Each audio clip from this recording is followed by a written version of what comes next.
Bismillahirrahmanirrahim. Assalamualaikum warahmatullahi wabarakatuh. Alhamdulillahirabbil alamin wa bihi nasta'in wa ala umuri dunya waddin wassalatu wassalamu ala asrofil anbiya'i wal mursalin wa ala alihi wa sahbihi ajma'in. Pada kesempatan yang baik ini, marilah kita panjatkan puji dan syukur kehadirat Allah Subhanahu wa Ta'ala, yang dimana telah memberikan nikmat sehat dan hidayahnya, sehingga saya bisa menyelesaikan tugas mata kuliah filsafat pada hari ini. Dan tak lupa juga yang terhormat Bapak dosen mata kuliah filsafat, yaitu Bapak Arif Maulana SPDI MUD, dan tak lupa juga kepada teman-teman yang saya banggakan.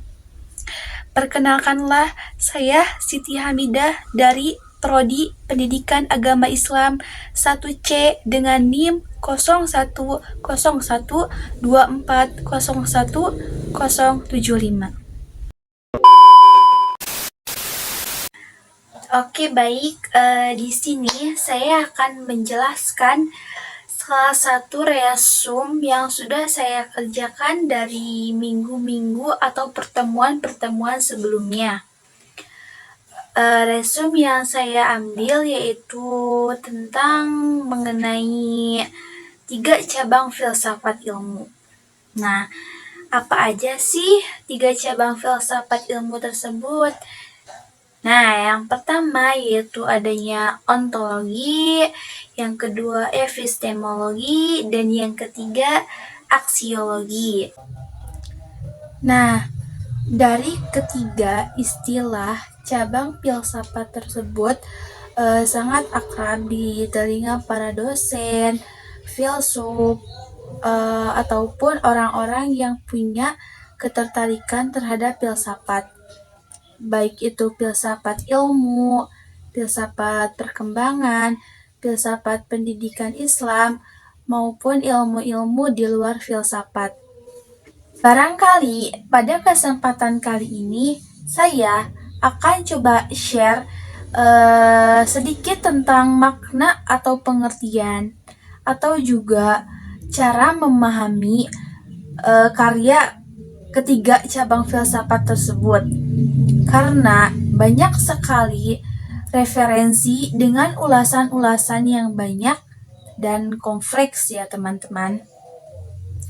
Nah, pada kesempatan kali ini saya akan coba ringkas bagaimana kita mudah memahami ketiga cabang filsafat tersebut. Bagaimana kita juga tidak berat mempelajari filsafat. Baik, kita akan coba ke bahasan yang pertama, yaitu ontologi. Nah, kalau ontologi ini secara bahasa berasal dari bahasa Yunani, yaitu ontos dan logos. Nah, kalau ontos sendiri memiliki arti yaitu ada, dan logos juga memiliki arti yaitu ilmu. Jadi, secara keseluruhannya, ontologi itu adalah ilmu tentang ada. Nah, ide dari konsep ontologi ini dicetuskan oleh Plato yang memiliki konsep idea bahwa hakikat atau realita sesungguhnya keberadaan sesuatu itu ada di dalam idea.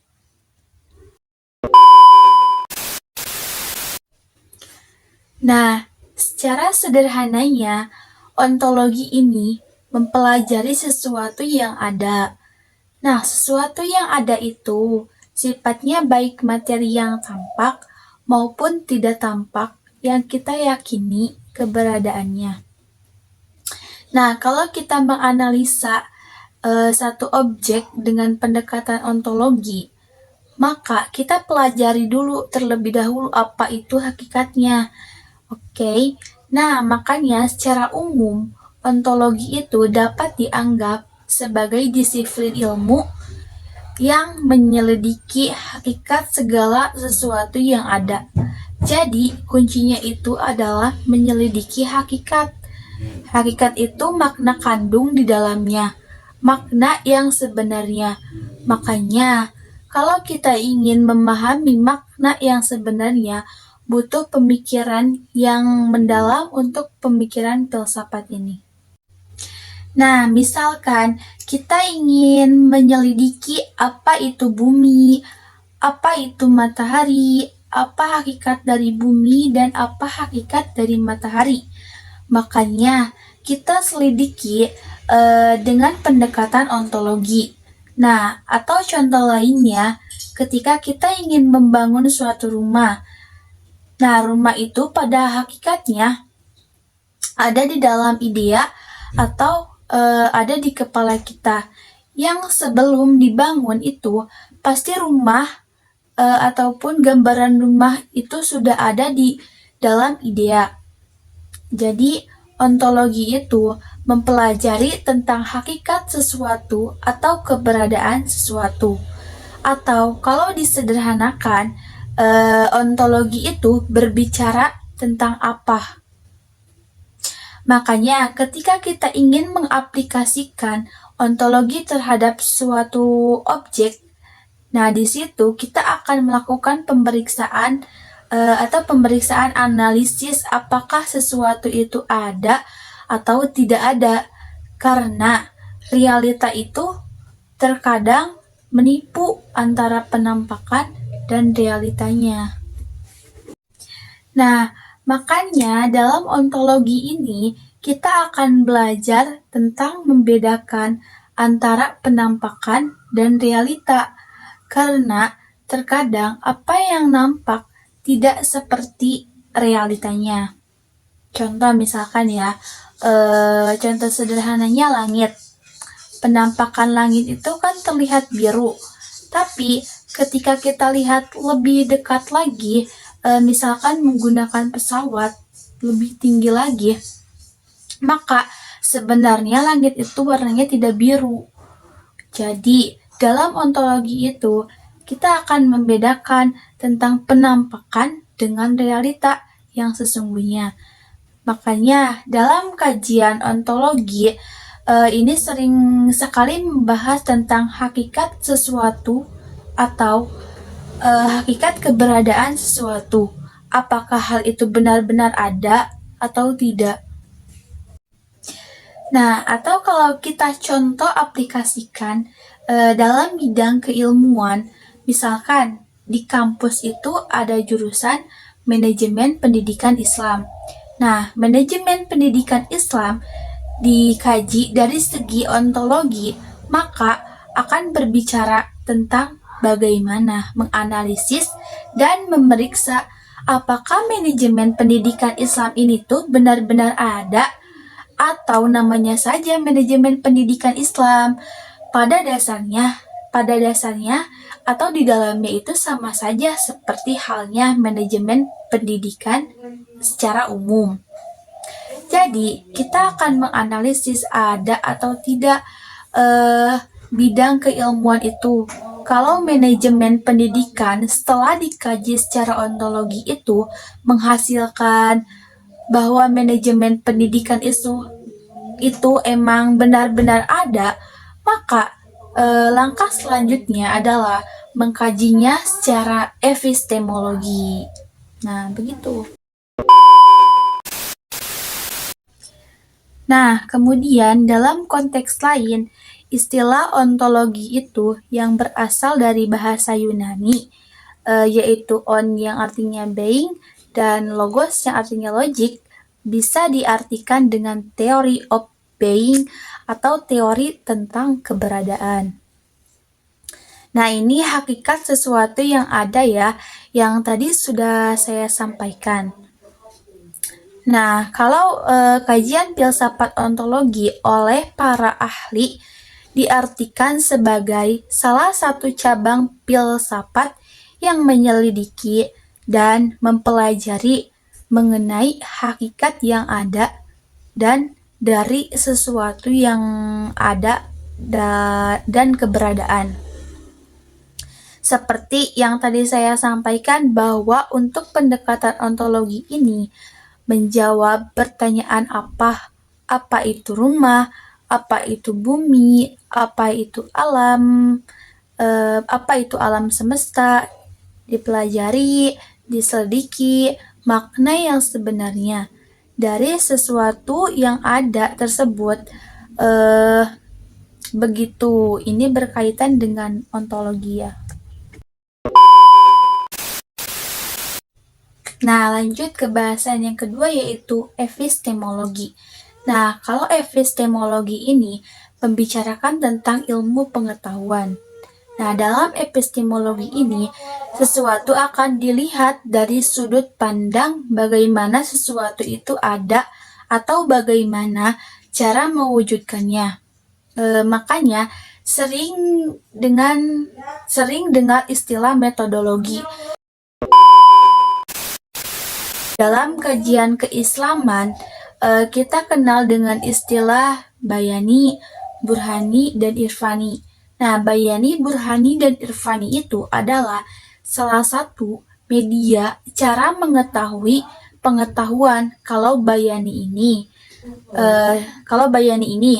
cara memperoleh pengetahuan dengan pendekatan teks. Misalkan dalam kitab yang disebut benar itu jadi pengetahuan atau diambil dipelajari dengan mempelajari teks tersebut. Nah, sementara burhani ini adalah dengan argumentasi. Nah, argumentasi ini dominannya adalah dengan logika atau akal kita yang kemudian digunakan untuk memperoleh kebenaran.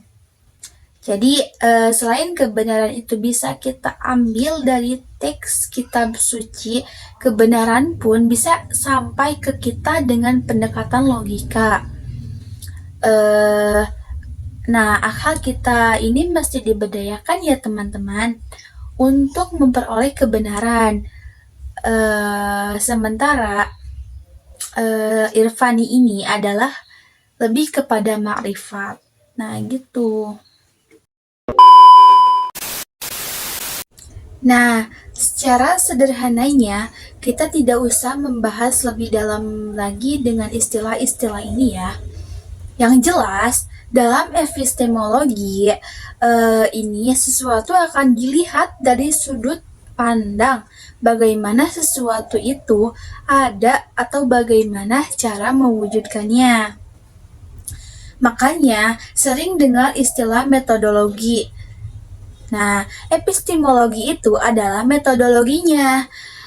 Bagaimana cara keilmuan itu ada. Maka dalam epistemologi ini kita akan berbicara tentang sumber, karakteristik atau dasar atau bagaimana cara mendapatkan pengetahuan itu. Nah, kalau kita aplikasikan dengan tadi konsep rumah, misalkan ontologi kan akan berbicara apa itu rumah. Nah, sedangkan kalau epistemologi ini akan berbicara bagaimana membuat rumah atau membangun rumah.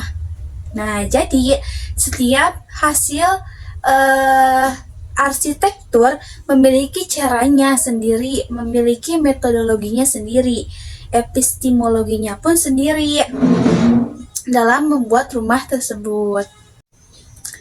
Atau kalau kita aplikasikan lagi dalam bidang ilmu manajemen pendidikan Islam, maka akan berbicara tentang bagaimana manajemen pendidikan Islam itu diadakan atau diciptakan. Jadi epistemologi ini berbicara tentang bagaimana ilmu pengetahuan itu didapatkan. Makanya dalam epistemologi itu masing-masing aliran filsafat memiliki caranya sendiri-sendiri ataupun sumbernya sendiri-sendiri. Kemudian yang terakhir yaitu adalah aksiologi. Nah, kalau aksiologi ini juga berasal dari bahasa Yunani, yaitu aksioma yang berarti nilai dan logos yang berarti teori atau ilmu. Nah, Jadi aksiologi dapat diartikan sebagai teori tentang nilai ataupun ilmu tentang nilai. Nah, aksiologi secara harfiah berarti nilai yang berguna tetapi umumnya difahami dalam konteks filsafat sebagai bidang yang mempelajari nilai-nilai. Termasuk tujuan mencapai pengetahuan. Kata kunci dari aksiologi ini adalah nilai yang berguna. Jadi ada kegunaan atau ada nilai dari sebuah pengetahuan. Nah, jadi kesimpulan akhirnya yang sudah saya tadi paparkan, kesimpulannya yaitu bahwa ontologi itu menjawab pertanyaan apa. Nah, sementara epistemologi itu menjawab pertanyaan bagaimana ilmu itu bisa hadir. Nah, sedangkan kalau aksiologi menjawab pertanyaan untuk apa, apakah ada nilai, kegunaan atau tidak. Nah, mudah-mudahan sedikit penjelasan dari saya bisa mencerahkan ya teman-teman, ataupun memudahkan bagaimana cara memahami 3 cabang filsafat yang sudah saya tadi paparkan. Meskipun saya juga tidak begitu banyak dalam mengetahuinya ya. Nah, sebelum penutup, saya ada quotes dulu ya. Kegagalan bukanlah akhir dari perjalanan menuju kesuksesan, tapi bagian penting dari proses menuju impian. Jangan takut gagal, tetapi teruslah berusaha, karena semakin besar tantangan, semakin mendekatkan diri pada kesuksesan. Oke, baik, demikianlah materi yang dapat saya sampaikan. Mohon maaf jika banyak kesalahan ataupun kekurangan dalam penyampaiannya. Semoga yang telah saya sampaikan tadi bisa bermanfaat bagi kita semua. Amin. Sekian dan terima kasih. Wassalamualaikum warahmatullahi taala wabarakatuh.